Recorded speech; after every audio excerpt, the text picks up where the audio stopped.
दरवर्षीप्रमाणे या टेंबी नाक्यावर हजारो गोविंदा येतात आणि इथं सलामी देऊन जातात, बरोबर आहे ना?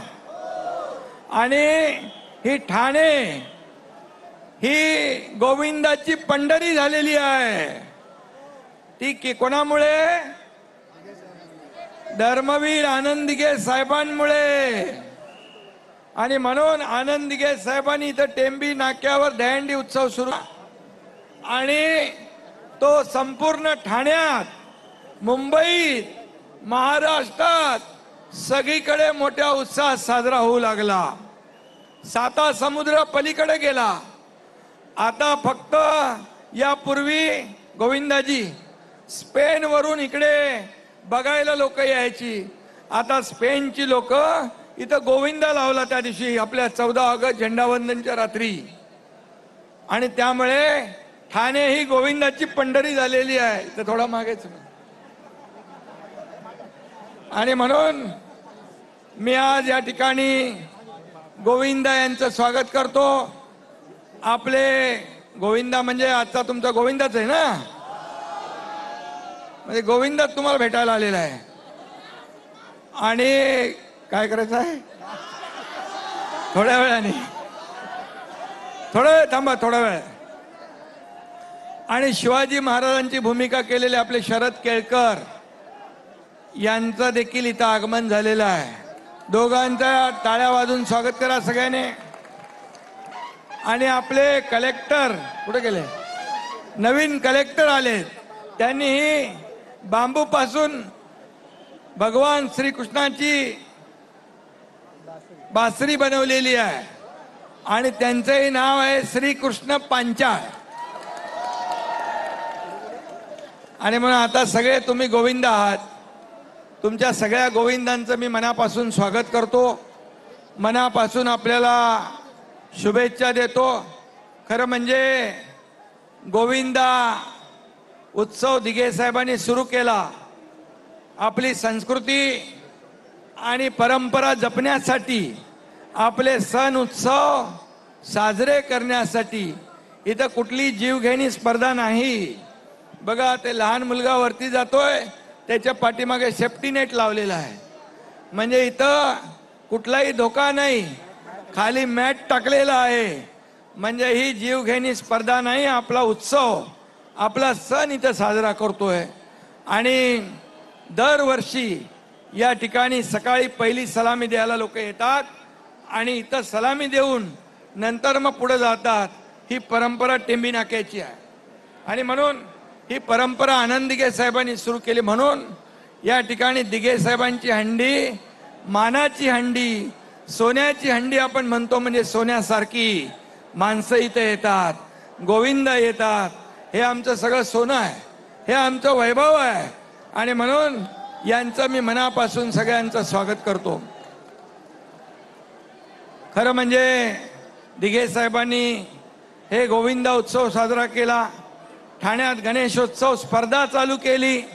त्याच्यामध्ये वेगवेगळे देखावे आले, पर्यावरणाचे आले, समाज प्रबोधनाचे आले.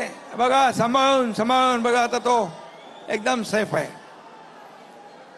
आणि म्हणून या ठिकाणी नवरात्रोत्सव साजरा केला. अनेक उपक्रम सुरू केले. ते आजही तसेच्या तसेच पुढं आमचे सर्व कार्यकर्ते नेता आहेत. आणि म्हणूनच हा गोविंदा उत्सव या ठिकाणी अतिशय लोकप्रिय झाला ठाण्यामध्ये. आणि म्हणून मी आपल्याला एवढंच सांगेन की हा एकनाथ शिंदे ठाण्याचा या राज्याचा मुख्यमंत्री झाला तुमच्या सगळ्यांच्या आशीर्वादाने, या महाराष्ट्रातल्या तमाम जनतेच्या आशीर्वादाने, शुभेच्छाने. आणि मी गेल्या वर्षी म्हणालो होतो की ही विधानसभेची हंडी पण महायुतीच फोडणार, आणि महायुतीनेच हंडी फोडली. आणि तुम्हाला सांगतो, या महाराष्ट्रामध्ये ती हंडी फोडताना किती थर लावले माहित आहे?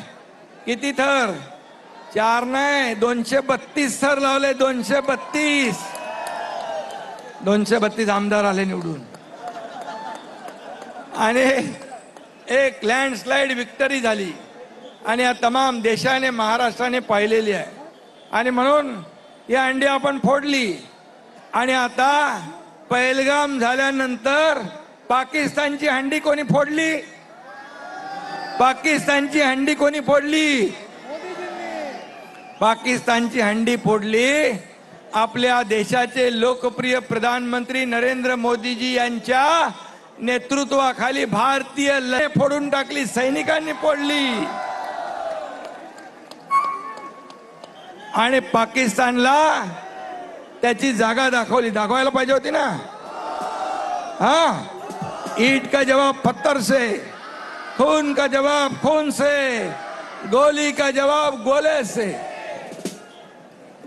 बरोबर आहे. ऑपरेशन सिंदूर,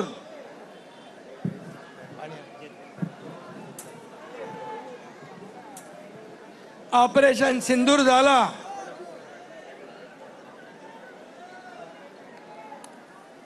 ऑपरेशन महादेव पण झाला.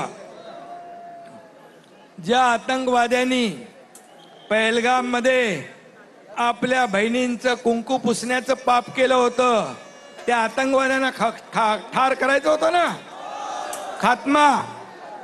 तो ऑपरेशन महादेव मध्ये केला. ऑपरेशन सिंदूर आणि ऑपरेशन महादेव यशस्वी झालं.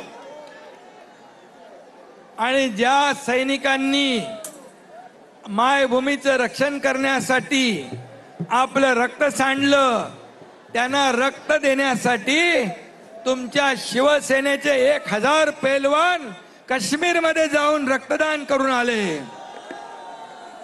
चंद्रहार पाटील आपला डबल महाराष्ट्र केसरी याच्या मार्गदर्शनाखाली मी पण गेलो होतो. मी पण रक्तदान करून आलो तिकडे.